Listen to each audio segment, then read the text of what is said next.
5, 4, 3, 2, Manchester 1, United have 0. reached the promised land. Good morning, indeed. What is it? 18th of January.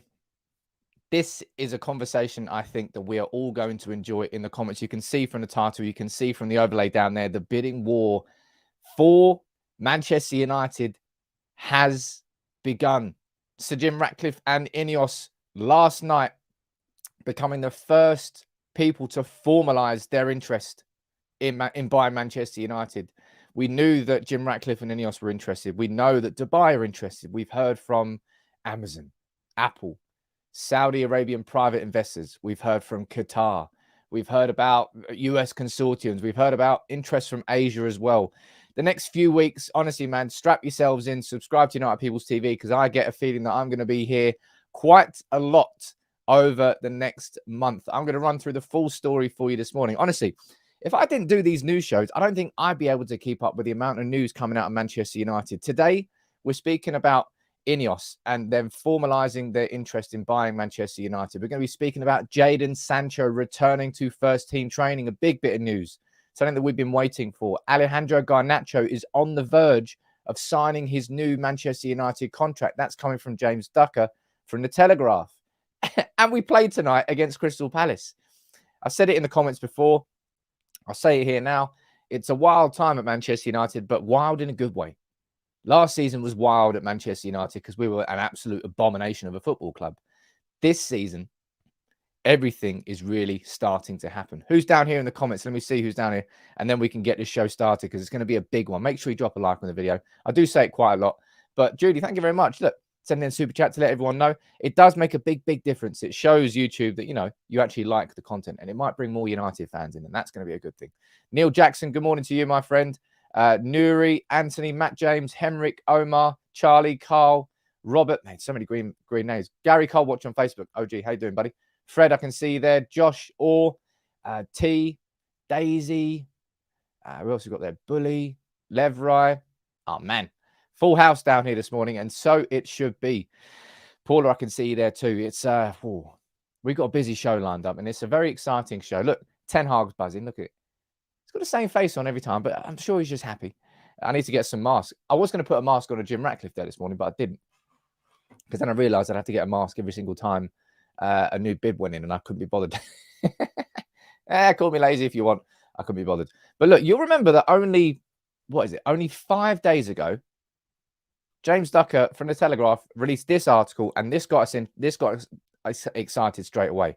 He was saying that takeover offers were imminent for Manchester United, and Manchester United were expected to invite formal bids by mid-February. This was only 5 days ago.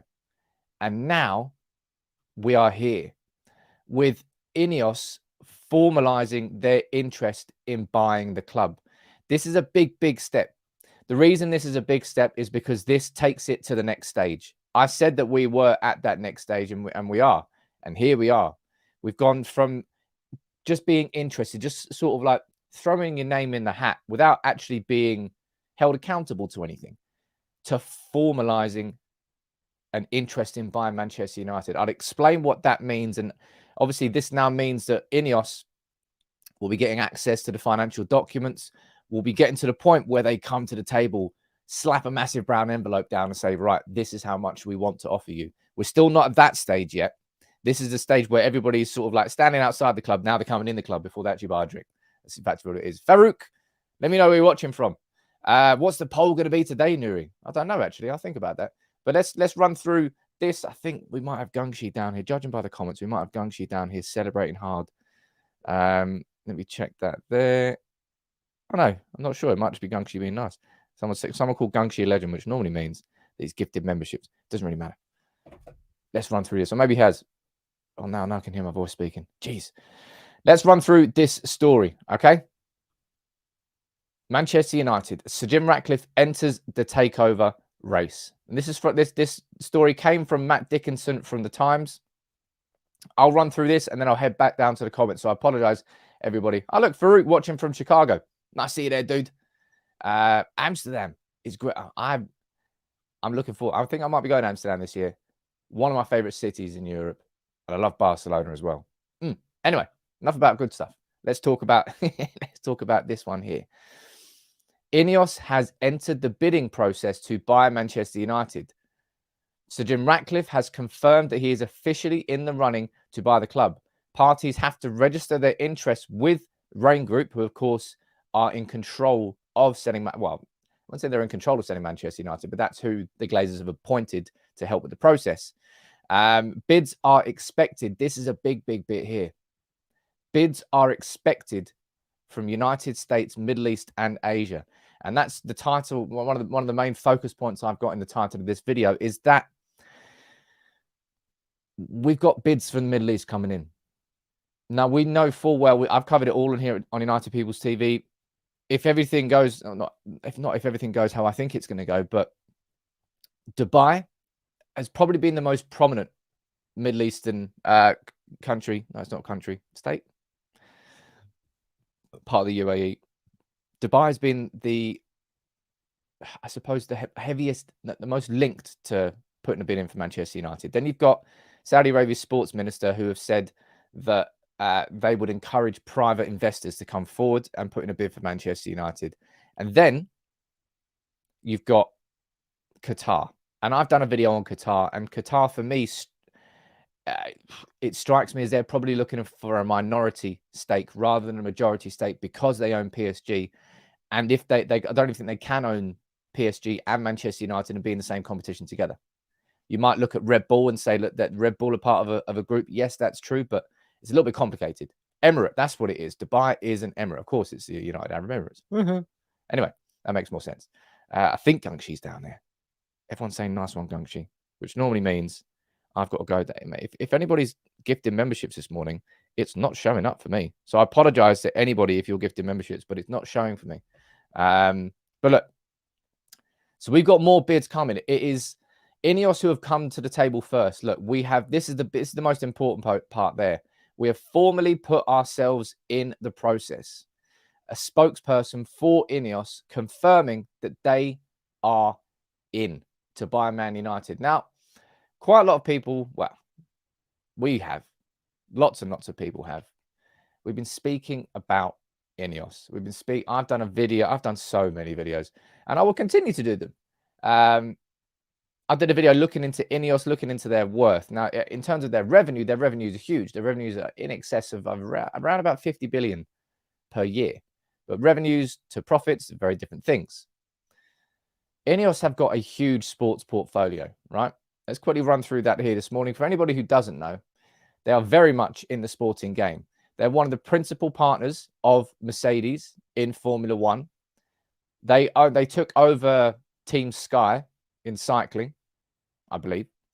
So it's now Team INEOS. They're part of the Davis Cup? I think, is it Davis Cup? No, America's Cup. They're in sailing down there. Of course, they own Nice and they own Lausanne in Switzerland.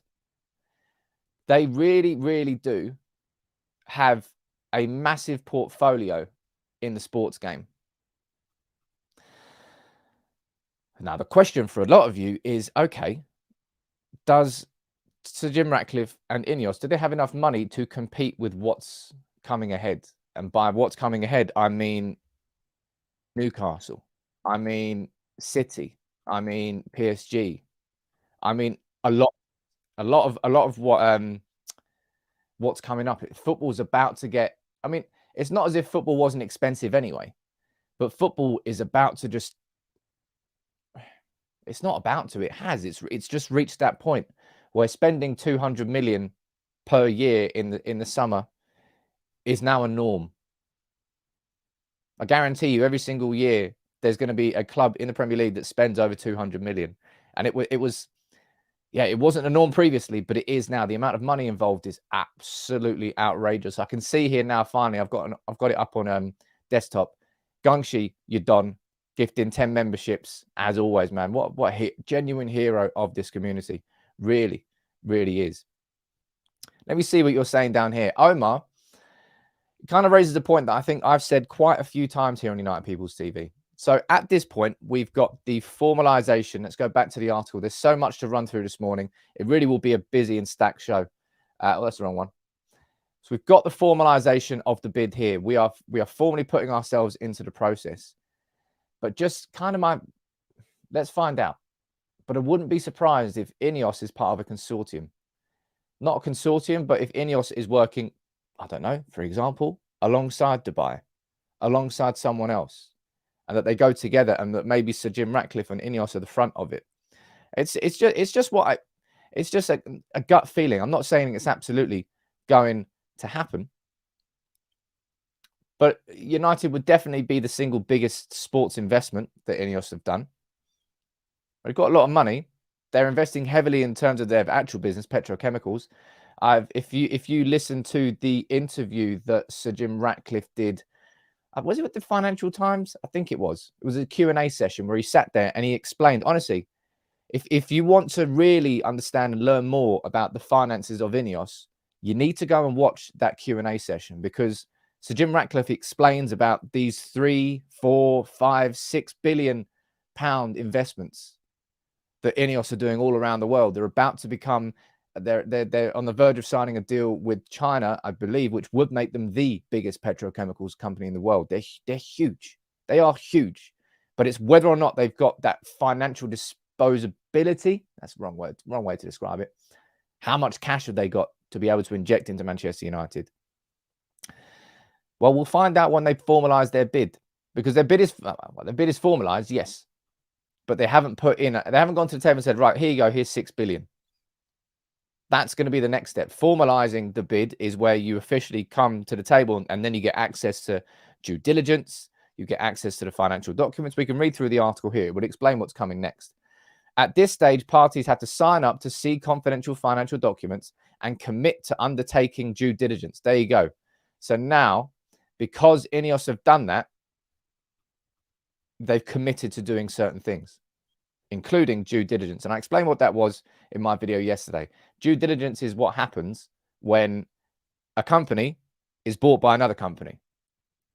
The company who is buying said company does their due diligence, looks at their books, makes sure that the accountant hasn't just been inflating the numbers, makes sure that if they say they're worth this much, that they actually are worth this much. That's what due diligence is. It happens at every business, like maybe not from the smallest ones, but certainly at this level, pretty much most levels, due diligence is required.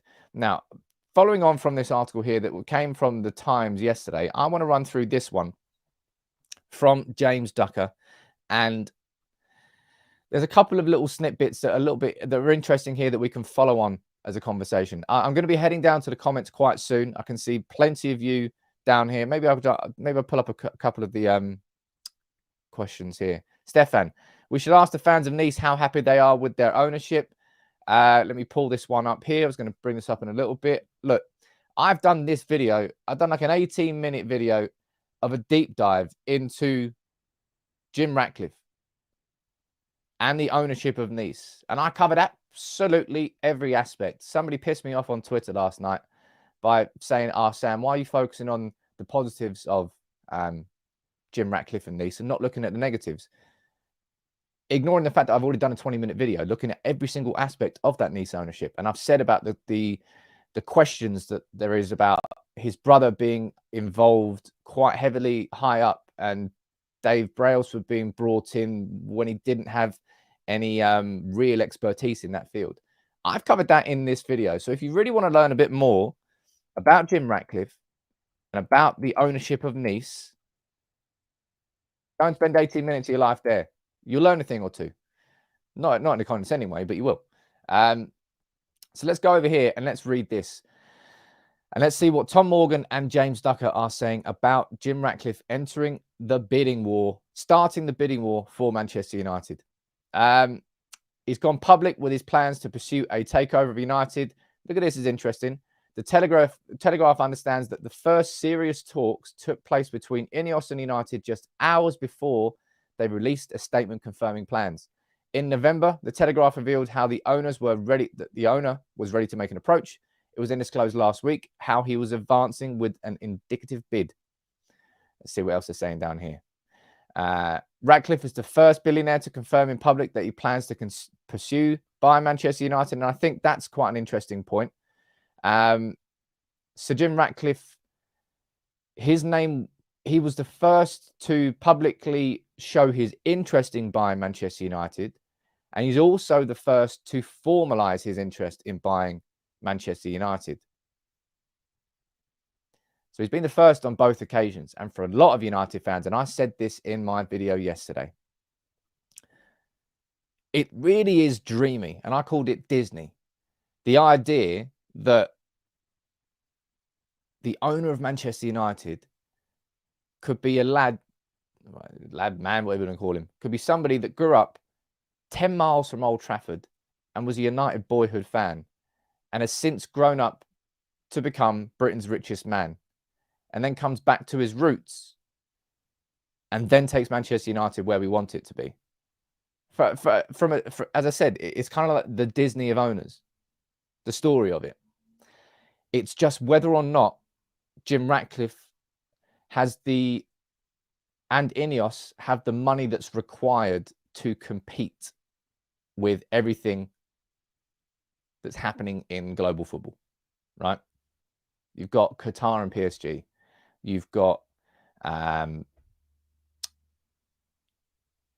Saudi Arabia and Newcastle. You've got Abu Dhabi and City. You've got now Todd Bowley going absolutely wild with Chelsea, which is kind of hilarious. But it's just the way that football's gone.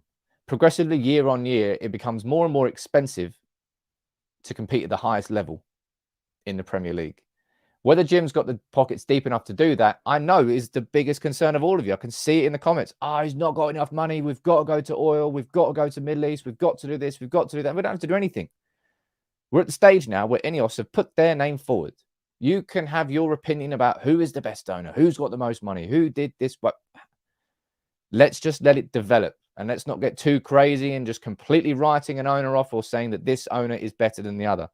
That's what I'm trying to do here. I'm trying to stay as level-headed as possible because it's going to be crazy these next few weeks. They really, really are. Go down here and read this, see if there's anything more inside this article.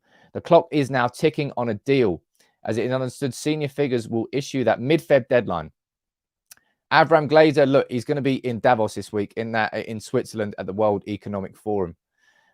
Man, but here we are. This is it. This is what we've been waiting for, ladies and gents, for so long. And it's finally here. And I don't really know what to think. I yesterday in my reaction video to the Jim Ratcliffe and INEOS news, I said it kind of feels like a transfer window. But instead of it being a player that we're linked with, it's somebody coming in and buying Manchester United and getting rid of the Glazers. It's like the best transfer window you could ever ask for. Now, there's a comment, there's a super chat here, and there's also a comment there from Jonathan that I want to read out. Spence, you're saying, morning, Sam. Have to stop and pinch myself sometimes that we can genuinely discuss which new ownership we all want. And the Glazers are setting up. Dude, I feel the exact same as that, man. Honestly, you've really got to pinch yourself sometimes. This is an argument that we've been having for so many years. And here we are genuinely, realistically, having a conversation about new ownership and who might be the best. Jonathan, you're saying this. It's not all about money. Anyone buying United obviously has enough. It's about their commitment to success. And that's when it comes to who the right new owners of Manchester United are, first and foremost, it's that they're coming in for the right reasons. Worst case scenario, better not happen. Worst case scenario, in my opinion, is we go to a US consortium and we just become another pawn in the game of making money for a US consortium that has, like Harrison Blitzer, for example. I covered them, and they've got sports investments coming left, right, and center out of them. And all they care about is the bottom line. The only reason they're buying a club is to make money. Obviously, anybody who buys Manchester United is going to make money. Let's not be naive and think, they just want to buy the club because they love football. Yeah, no, everybody wants to make money. But some will have different purposes as well. Now, that's where you get into the sports washing conversations and the moral and human implications that all of that raises. And I tell you what, it's such a difficult subject to really speak about.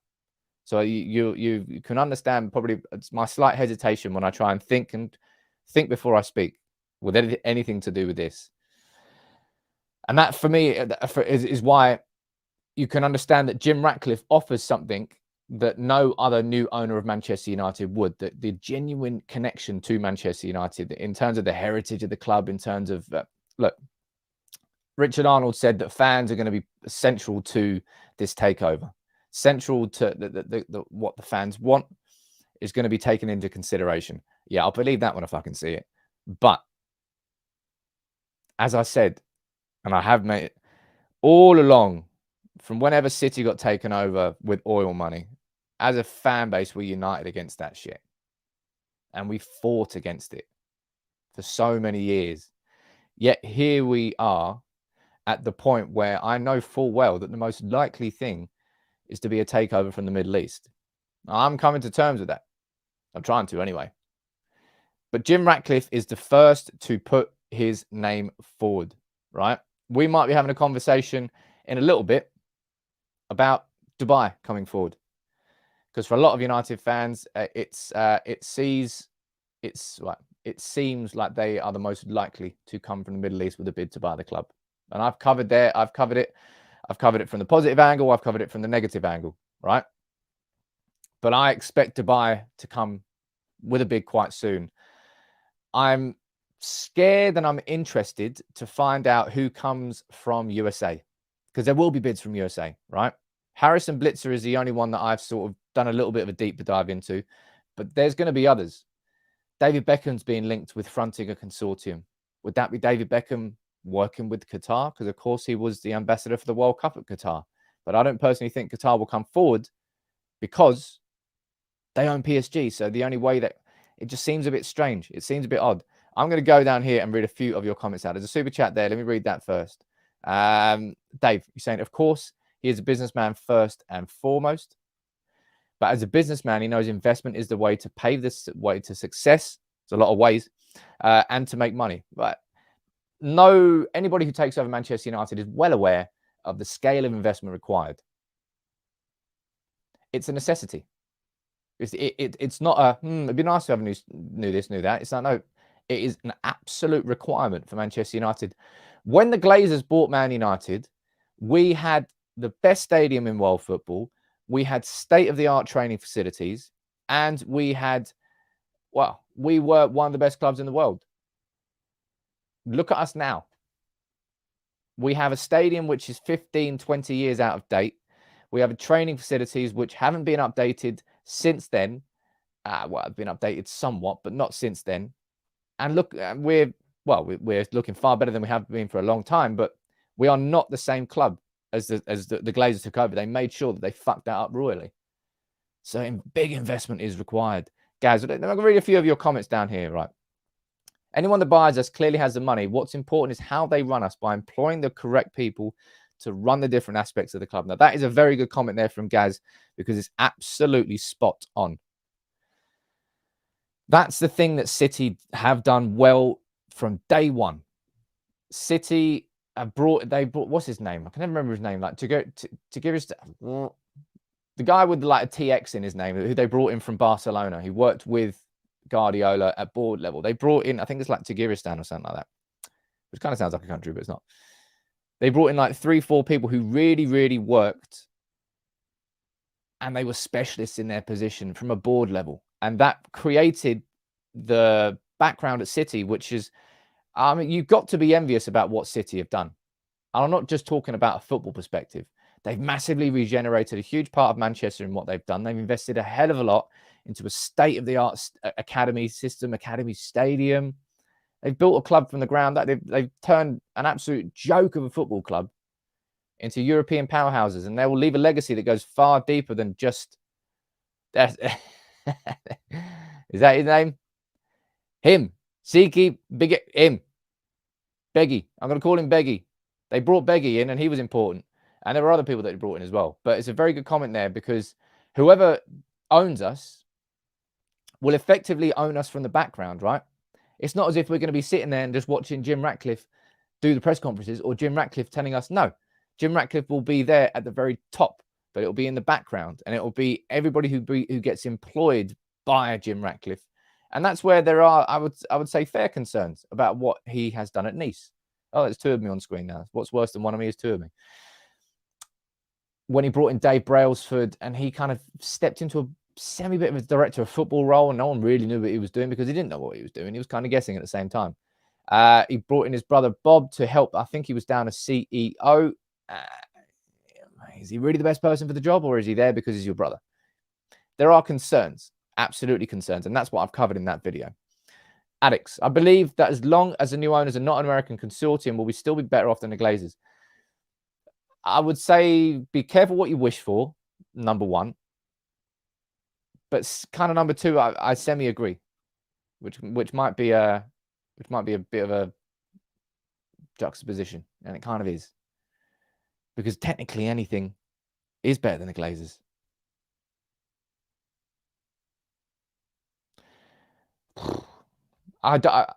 For the life of me, I can't predict what's coming, man.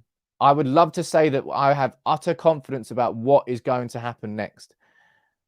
But Jim Ratcliffe, he's the first one. Jim Ratcliffe, I keep saying Jim Ratcliffe. It should just keep saying INEOS. INEOS, which of course Jim Ratcliffe is the owner of. So kind of the same thing. They are the first to formalise their interest in buying Man United. I said it as soon as this article came out, that there was going to be sort of imminent takeover offers. I said the next month, ladies and gents, is going to be crazy.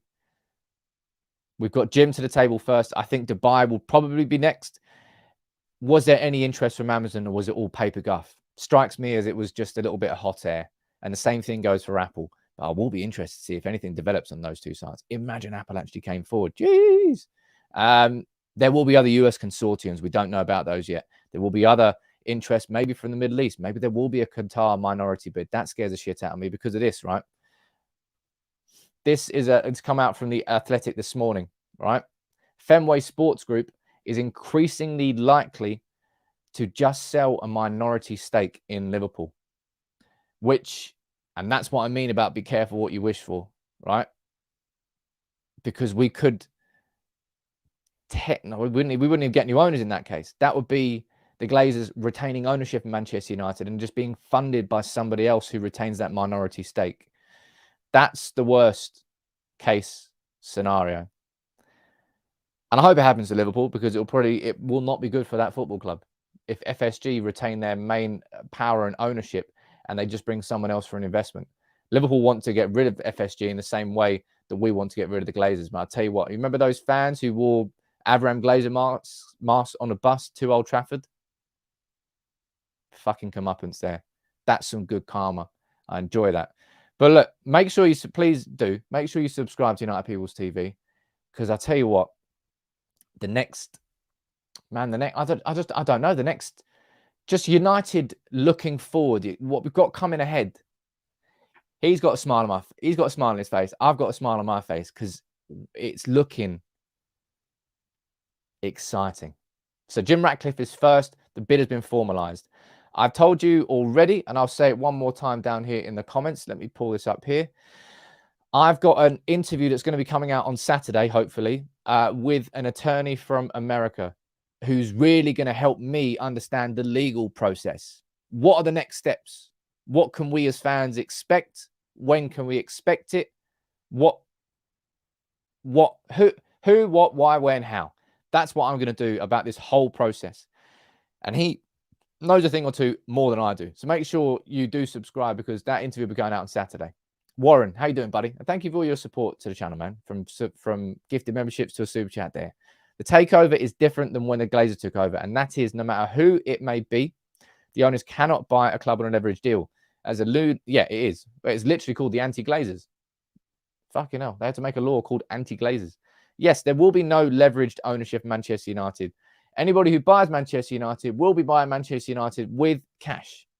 They won't be buying Manchester United saying, well, if I can't pay for it, you can take my mall over there. You can take my house and my car. No, they will not be able to do that.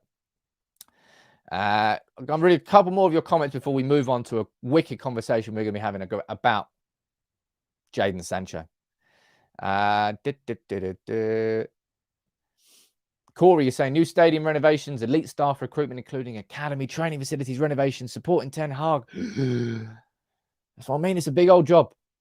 United is not the club that the Glazers took over. The amount of investment, immediate investment required, and just widespread investment. It's not like, I don't think there's any area of our football club that we can say, yeah, man, I'm totally happy with how it is. I think the academy is in a good position after a good few years of reinvestment, but there's still more than we can do there. They could have better training facilities. They could probably have better, I don't know, everything. Better youngsters coming in. We've been very good at our under-18s recruitment has been quite good for the last few years, including Garnacho, including quite a few players. But sod it. Let's go and let's talk about this, right? This is something that I've been looking forward to be talking about. And I've told you that I'm going to wait. I'm not going to be pushing it. I'm not going to be doing it. I'm just going to wait for the announcement to come out. And the announcement came last night from Andy Mitten that Jadon Sancho, he's back in full first team training. Let me read through this article here. You let me know what you think in the comments below, and then we can react to it as a community. But I'm really looking forward to seeing this, man. Jadon Sancho is back in training. Jadon Sancho has returned to training with Manchester United's first team on Tuesday. Hasn't played for United. Look at that, since the 22nd of October. That's mad, isn't it? He returned to Carrington last week as part of his personal training plan, which had been agreed with his club in November. Both United manager Ten Hag and Sancho thought it was better for him to have a training environment away from Carrington. But he is back. The important part here is this. Sancho was not exiled. He wasn't dropped. But Ten Hag acted because he saw that his form was dropping. That really, mate, I think Bal asked this question on the podcast. Was it last week? Was it this week? Genuinely, and I don't mean this in a negative way. Can you tell me, like, the last thing that Ten Hag kind of did wrong? Like a massive thing that Ten Hag got wrong? Because it just feels like all the big decisions, Ten Hag's been pretty vindicated on what he's done. From whether it's dropping Maguire, Ronaldo and Shaw after the Brentford game and the results that came after that. From whether it's, the Ronaldo situation and how that continued to develop and how he sort of booted him out. He's been vindicated about that. He's been vindicated about the signing of Martinez, of Malacia, of Casemiro, of Eriksen, of every single player. Anthony, maybe you could argue not so much, but I still think he'd be a good player. I don't know. Of course, Ten Hag is making. You could, if you really wanted to do, if you wanted to get like really into it and be pernickety, you could talk about substitutions and stuff like that. But I'm not talking about like individual in-game decisions. Like Rick, you could go back there and say Casemiro not starting at the Etihad. That's probably one. Yeah, maybe. But my point here is this: you really, really got to fucking look for it to really find a sort of decision that Ten Hag has kind of got wrong. And I thought, and I still, and this isn't Captain Hindsight talking. As soon as I saw that Sancho was stepping away, I thought that's a really good move. Because it's not a one-size-fits-all, okay? What worked with Marcus Rashford wouldn't necessarily work with Jadon Sancho. And we've all been confused. I'll tell you what, I reckon even Sancho was confused. Someone's really stretching there, playing Elanga and leaving Pellistri. Well, he played Pellistri recently. Let's see if that continues. But Jadon Sancho, clearly there was something deeper going wrong with Sancho than I think we all knew that maybe even he knew himself. And if you can't identify that issue individually yourself, then it's going to be very hard for you to be able to outwardly improve and sort of overcome that. This time away from the team has allowed Sancho, and imagine, right? And this is what I mean about being fucking vindicated. To coincide with Manchester, with Ten Hag leaving our £75 million winger out of the squad for 2 months. We now go into this game here tonight off the back of one loss in 18. After beating City, after beating Spurs, after 9-10 consecutive wins at Old Trafford. It's fantastic from Ten Hag. I apologize, by the way. It looks like I've forgotten to actually put a poll up today. I just got so distracted with all the conversations and questions. But I told you today was going to be a good stream in terms of the conversation, and I wasn't lying. Man, Simon, you down there and say, look, it's a physical and mental great game. It's great management. Look, people might slag Ralph Rangnick for what he did as a manager, and yeah, he was a shit manager. But he immediately spoke about the fragility of Manchester United's squad from a mental perspective. Brought in Sasha Lense, who I think was a sports psychologist, who wasn't able to make the impact that he wanted to. But Rangnick identified it immediately. Ten Hag has the authority to push that through. He's got the respect from these players that they're listening to those changes. Whereas when Rangnick was saying it was like a supply teacher and he just threw a paper airplane at him and he said, fuck you. I've never done that before, by the way. I was an asshole at school. Kids, if you sit at school, be good at school. Be better than I was. I was a little bastard. But look. Down there, Niall, you know, it's cliche, man. But sometimes cliche, the reason a cliche exists is because something has happened so many times, they've had to make a cliche out of it. And I feel that Sancho coming back will be like a new signing. Imagine that. Sancho has not played since the 22nd of October. That means now, technically, he's in contention to be in the squad to face Arsenal. That's probably the early. Well, no, it is. But he's not going to be in. He's not traveling. He's not travelled there tonight to face Palace. And the madness of all of this, we've got Crystal Palace tonight. 36 minutes we've been talking on a match day, and I haven't even spoken about the match. Man, it's mad at the moment. Josh, didn't you get a degree? I did get a degree. I got a history degree, so I'm not saying that I was terrible, but I was a little bugger at school, I have to admit. Mihar saying, great background picture, loving Garnacho. And look, how about that for a segue? We spoke about Garnacho yesterday. That was the poll, I think, was it the poll? Well, we had a conversation. So how much do we think Garnacho should be getting on that deal, X, Y, Z? And we didn't really know. I think we all agreed around about 50,000. I think somebody down there in the comments made a valid point about Voldemort. So I think Voldemort was on around about 75-ish grand a week when he broke through. And so maybe that's kind of precedent and parity that Garnacho would deserve. Nathan, you're saying only thing Ten Hag has done wrong is not joining United sooner. You're spot on there. Jonathan, you're saying, look, he's like a mini Fergie. I will at every point try and avoid mentioning Fergie when it comes to Ten Hag, because Ten Hag is the first version of Ten Hag. Ten Hag, I think, is good enough that in 10, 15 years' time, we'll all be looking back and there'll be a little mini book on Ten Hag about what he did, about the trends that he set, about things that he did that up-and-coming managers will now go, you know what, I want to do that.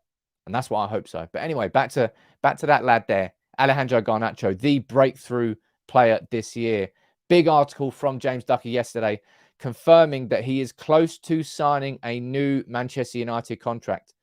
Garnacho has enjoyed a rapid rise to prominence. Yes, he has. Let's read the story here. He is close to signing that new deal with Manchester United. The Telegraph Sport understands.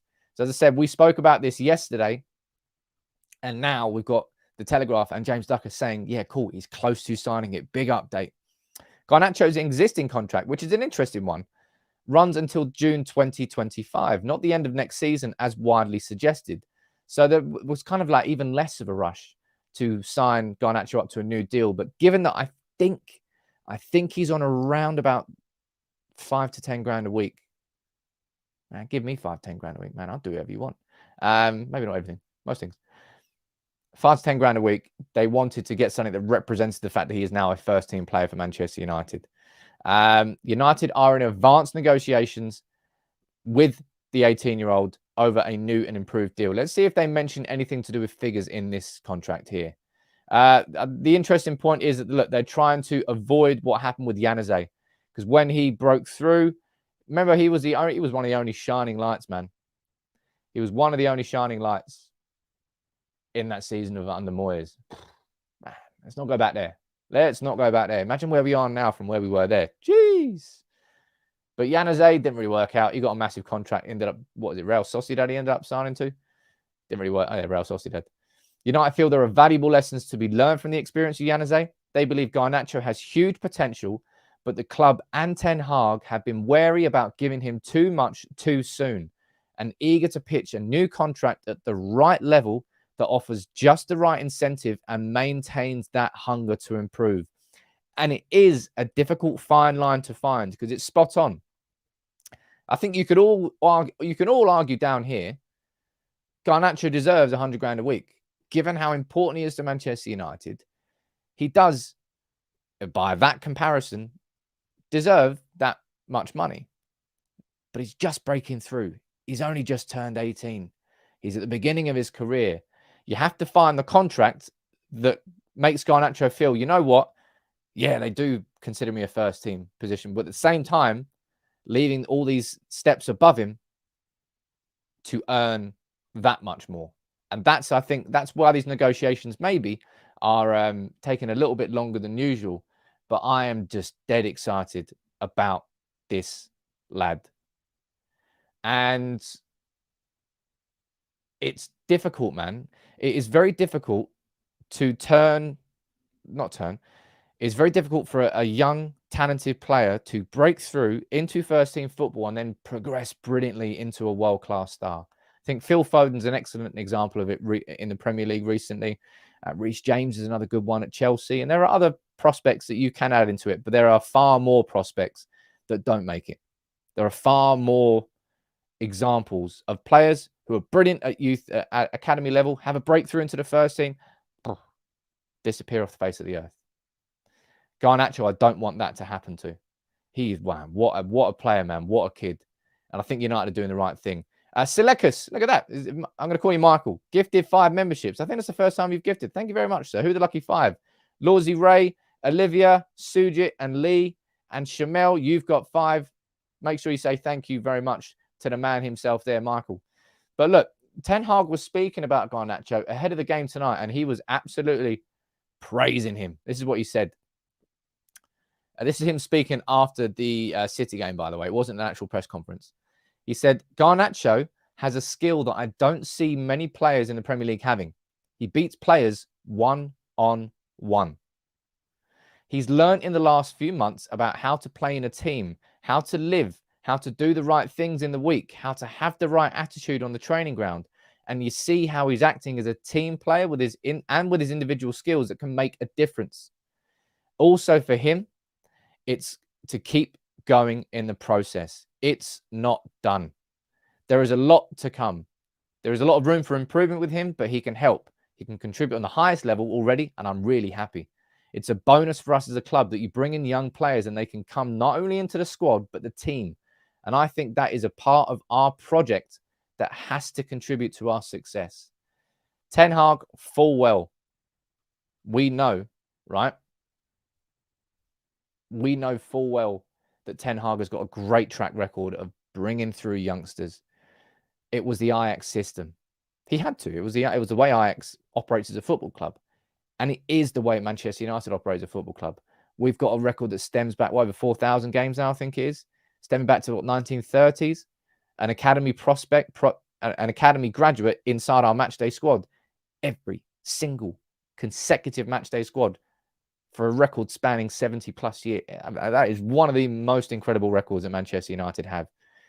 And Garnacho is the latest breakthrough. Kobbie Mainoo, I think he'll be one too. Now, an interesting one and an interesting point. I think it's inside this article here from James Ducker. Let me read it here. There you go. Confirmation of this. And I believe this is the first time that we've had this confirmation. Garnacho was punished on United's pre-season tour for twice being late.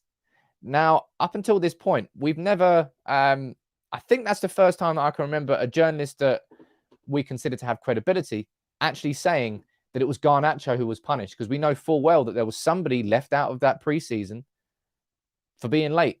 And we all made the assumption that it was Garnacho because he hadn't played. I think that's the first time that we've seen confirmation of it. But that's what Ten Hag is trying to do. Ten Hag he's a very good coach. Ten Hag is almost a life coach at the same time as being a good managerial coach. From from all ages, he's managed players very, very well. From a breakthrough youngster in Garnacho, who turned up late. Abhinav down there saying that Bruno's already said it about him. Yeah, well, maybe. No, I don't think. I know that he said that he had problems on the preseason tour, but he didn't say that he was actually late, but it doesn't really matter.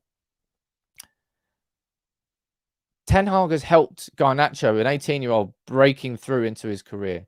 He's helped 27-year-old Luke Shaw, who I'm speaking about next, find his absolute best. He's good at managing people, all different aspects, from youngsters breaking through to established senior internationals to the players in between as well. You might argue that he mismanaged Ronaldo, but I think Ronaldo mismanaged himself. And everything that Ronaldo did was pretty self-inflicted in the demise under Eric Ten Hag. And look, go and do what you want at Al Nassr. I don't need to waste any time speaking about you. But Ten Hag, as I said, for me, he's more than just a manager. He's almost like a coach on and off the pitch for these players. And that's something that Fergie always was. Fergie, as I just said, I didn't want to compare them to Fergie, but just in this moment in particular, Fergie was somebody who you can go and knock on his door and you could go and you could speak to him and he would speak to you. And if you needed time off, you would get time off. And there's so many different stories of that happening. But he'd also drill it down and that discipline and everything that's returned. And look, if we're looking at players inside the squad, I spoke about this yesterday. I've spoken about it quite a lot. It's really, really difficult to pick out the most impressive player arc this season. Because you'd probably say Diogo Dalot for the improvement. You'd say Marcus Rashford for him finding the absolute best version of himself. But maybe Luke Shaw could be one of the most impressive as well. Ben, you're saying, who's that stranger behind? Mate, it's Eric, man. Don't listen to him, Eric. Don't listen to him. Look, it's the first mask. I'm going to get some more masks here. But look, Luke Shaw has been absolutely just fantastic. And look what Ten Hag has been saying about Luke Shaw here. He said, I like that. I like that he's so honest. After the second game, he didn't play and he said, you know what? I fully understand why. My performance was not right. And he said this about Luke Shaw. You can see why he has the right approach. He's a top player. And I don't mean he's only a team player. He's a leader. He's shown a lot of leadership capacities. He's the example at this moment. So we're all there talking about Casemiro. We're there talking about the example that the players we're seeing. Ten Hag is highlighting how good Luke Shaw has been. And with his skills and his physical power, he brings a lot to the team. But now also with his mentality, he's an example of how to win big games. I'm really happy with his development. I think it's been huge, either at centre-half or left fullback. He is a great player and a great personality for the dressing room. And if we're talking about player arcs at Manchester United, man, the Luke Shaw's had probably one of the toughest, right? I was there. It was my first ever European away game. That's why I remember it so well. Was PSV in the game where Luke Shaw snapped his leg in two. And that was at the time when Memphis and Luke Shaw were dominating down the left under Louis van Gaal. And we're like, we've got a left flank again. We were dead excited about it. Luke Shaw got injured. Memphis disappeared off the face of the earth. Luke Shaw recovered. He came back into the team. Then Van Gaal got sacked and Mourinho came in. And the relationship that Shaw had with Mourinho was pretty toxic. You remember that game where Luke Shaw was swimming upstream against Mourinho's criticism. If you were on board with Mourinho's criticism, and it worked, and you got loyal generals, but if you were against it, man, you got thrown under the bus and stamped on. But he came through that. You remember when Luke Shaw put in, I think, an absolutely fantastic performance, and Mourinho after the game, instead of complimenting him, he said, look, it was Luke Shaw's body, but it was my brain. He has to get better. And then I've been guilty of this, of not writing Luke Shaw, but thinking, you know what? It's probably time that we think about bringing in a new left back. I don't think Shaw's got it. And then he had that season under Solskjaer where he broke in, nailed it, got into the team of the tournament at Euros, nailed it. You think he's gone, and then sort of goes down a few notches again. And you're thinking, and then you go back to those same conversations. We've seen the peak of Luke Shaw, but we are seeing the peak of Luke Shaw right now. This Luke Shaw here under Erik ten Hag is the best version of Luke Shaw we've ever seen. And it seems like he's only going to get better and better. And the fact that he played at centre-back against City, and City had one shot on target. The lowest that they've ever had, I think, under Pep in the Premier League. Incredible. What we're seeing right now from Luke Shaw, he's been pretty, well, after that Brighton Brentford, obviously. Since then, he is focused. And it feels like he's becoming one of Ten Hag's lieutenants. Shaw, Martinez, Casemiro.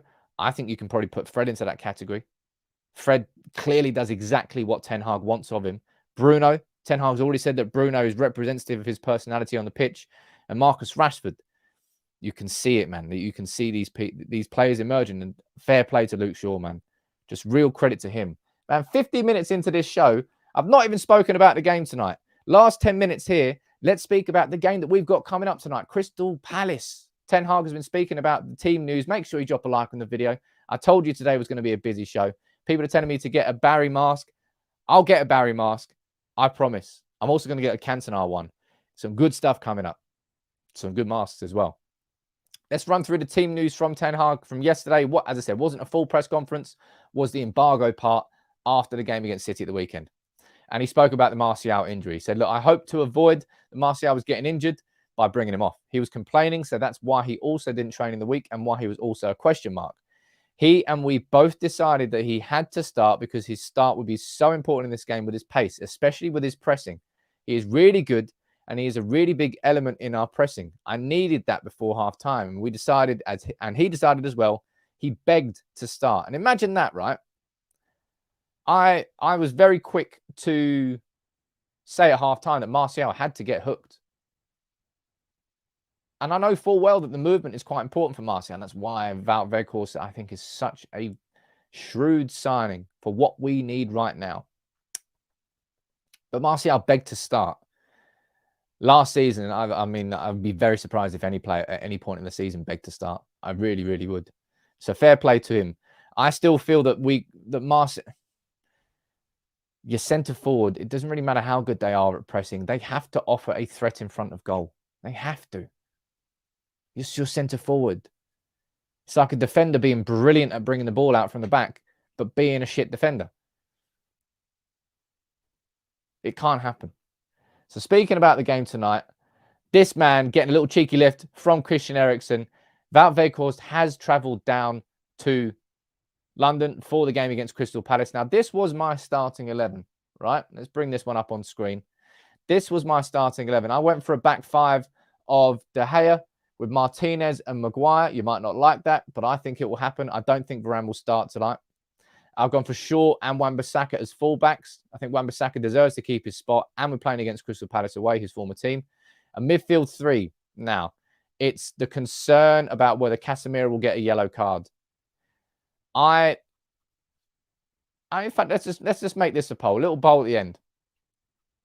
I'm not asking you, do you think Casemiro should start or not? I'm saying, do you think he will start or not? Yes or no? I don't want your opinion. I want what you think Ten Hag is going to do. Because in my opinion, I think Casemiro will start tonight. I think Erik ten Hag will trust Casemiro enough not to get that yellow card for the first 50, 60 minutes. And then he can bring on McTominay to see out the last 30 minutes of the game. That's what I think so anyway. But look, I'm going to see what you think in the comments. Because a lot of you might disagree with me. But Casemiro is a very intelligent dude, man. And he's been so fundamental in the tempo of this team. We should... I know you're right here. On paper, we've got enough to beat Crystal Palace without Casemiro. I don't know. I think Erik ten Hag will start him. Judging by the look at that. Split in the comments. 400 votes straight away. Love how engaged it is, this community, man. Big up the community. 2,500 of you watching right now. 670 likes. So that's nearly 2,000 of you. Make sure you drop a like on the video. And if you are new, subscribe and become part of the community. But the majority, well, you know, the majority, just about the majority, 53% of you say yes, he will start, and 47% say no. I think Ten Hag, I don't think Ten Hag will see it as a risk starting Casemiro. I think he'd rather start Casemiro, get the game done, 2-0, bring on McTominay to see the rest out. And I think we should be able to trust Casemiro not to get a yellow. There's absolutely no way I'd trust Fred. Love you, Fred, but no way am I trusting you not to get a yellow card. So if we're talking about risks, Fred is your bigger risk in this game. I think if you can get out the if you can get through the game without using Fred, I think he will. And I'll tell you one thing I did overlook in my preview, and that was the fact that Rashford went down with that injury. And obviously he saw the game through. He scored the winner. But do you think Rashford will start? Because I worry about how that, again, Ten Hag has spoken about this so many times. He keeps talking about the energy that his team uses. If you get through a game and you're 2-3-0 up, then you don't need to use as much energy for the last half an hour of the game. So where do you think he'd rather use Rashford? I think that's the question. Do you think Ten Hag would rather use Rashford to start the game for the first 50, 60 minutes and then bring him off when it's comfortable, and then Garnacho would start instead? And let's be honest, Garnacho's in fine form. Or would he rather bring Rashford on for the last 20, 30 if he needs to? I'm going to see what you're saying down here in the comments. Rick, you're saying Rashford for 60 to 70. I think he needs a rest, but I think he is. Casemiro doesn't need a rest. It's just whether or not you feel he can be trusted not to get a yellow card. In my opinion, he can be trusted not to get a yellow card. He is intelligent enough and he is experienced enough to know that he will not get a yellow card. That's what I think. So anyway, yeah, Madhouse, of course, is a very good point. It could be one of those refs that lets a lot of things go. Or it could be a ref that gives yellows very, very early. They, of course, made a hat-trick in one half. Okay, good one. If fit, Rashford will start. Paulie, you don't think he'll start. Garnacho starts. Look, so we could... Well, look, I've got Weghorst down in my starting 11 here. He may well not be starting either. So you could see... I mean, look, we could be seeing this tonight, right? Maybe that's going to be our front three. Garnacho, Martial, and Anthony. And maybe you're all going to be right, okay? I'm just going by what the comments are saying. Maybe you're all going to be right, and we'll see this. That team there, right? That team there should be comfortably beating that Palace team at this moment in time. I'm pretty confident in my back five. Midfield there, McTominay, Eriksen, and Bruno, and a front three of Martial, Anthony, and Garnacho. Resting Rashford, not risking Casemiro, not risking Fred. For a lot of people, that would feel like the smartest thing to do. But I suppose we'll find out here tonight. What's your prediction? My prediction is I'm going to go for... I know that Crystal Palace have been absolutely poop. I think they're on for 3 consecutive... If they lose here tonight, it's 3 consecutive home defeats. Their last win was back in November. I think it was against Bournemouth. They've lost to so many teams, man. My prediction was a 1-0 win. And maybe I'm wrong. Maybe the way that United are playing right now, we should be spanking this team. I'll see what your predictions are down in the comments. Or you've been drinking. Active peace. Why would you say that? Honestly, I don't understand why people do this, because it's absolutely not. So if you get, I appreciate comments in the community, but don't try and make me slip. Don't try and trip me up. It fucks me off. They do. Stephen, you're saying 2-0. Jad fan, you're saying 2-0, 3-0, 4-0. That's what I'm in, the confidence down here in the United fan base. And we should be confident. We should absolutely be confident. I think I'm just that kind of like natural pessimist, right? I've still got that natural pessimist. Still got that inside me. I can't get rid of it. I can't get rid of it until we win the league. Until we win the league, I'm just definitely going to be slightly pessimistic. I think tonight's going to be a tough game. Selhurst Park is never... I put Crystal Palace away in the same category as I would put Wolves away. Never an easy game, and Wolves away obviously turned out into that 1-0 win. Danny Gell, maybe you're right. Maybe McTominay will start tonight. Let's find out. And yeah, look, Nomad, apologise. Maybe it is his YouTube app, and maybe not, but my mark is definitely fine. Sancho is back indeed, Kelechi, but he won't be in the team tonight. He won't be in the squad tonight. Jonathan, yeah, to be fair, I'm pretty optimistic quite a lot of the time. But man, I'm just enjoying watching United, man. Aren't you just loving watching United, mate? Oh, what are you doing down there, man? What a don. 54% of you on that vote.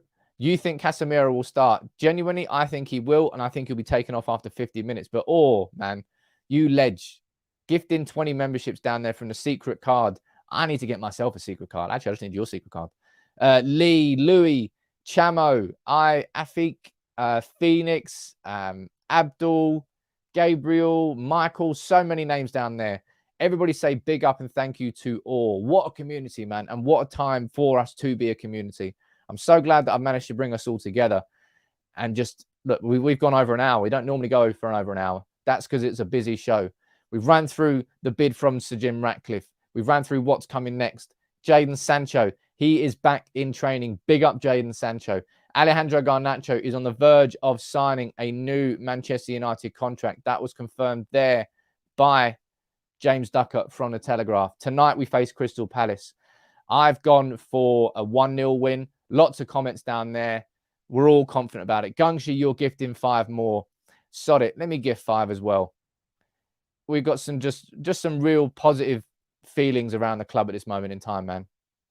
And it really is a good time to be a United fan with what's coming up, of where we've been, and the fact that Ten Hag is our manager. Most of us are predicting a win tonight. That's my starting 11. There's 5 gifted memberships from me as well. It should be anyway. Who are the 5? Who are the 5 I've managed to give them to? Let's have a look. Don't know. Happy vibes in the community indeed. Arube, Kalule, Adolf, Adrian, and M Hawks. You are the lucky 5 there. But look, good afternoon to all of you. Bit of a random thing to say. Didn't know what to say there. I'll be here with my match reaction. Am I going to do a lunchtime video? I'm not sure. Maybe, maybe not. But it's just good. It's just good. And I'll see you for the match reaction. So big up. Come on, United, man. Beat Palace. I think it's going to be a tough game. My prediction is 1-0. Let's see how right I am. But take it easy, everyone.